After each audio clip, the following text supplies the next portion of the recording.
When it's time to replace your wiper blades, an authorized dealer can provide you with the right set for your vehicle, and you can install them yourself in just a few minutes. To remove a windshield wiper blade, first raise it off the glass by lifting the wiper arm to the full up position. Press the release button on the blade and lift it up to remove it from the arm. Position the replacement wiper blade above the arm and insert it into the housing until it snaps into place. Now, just lower the wiper blade onto the glass and repeat the process for the other side. To replace the rear wiper blade, carefully lift the rear arm off the glass.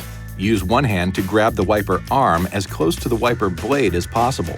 With the other hand, push the blade toward the glass to unsnap the pivot pin.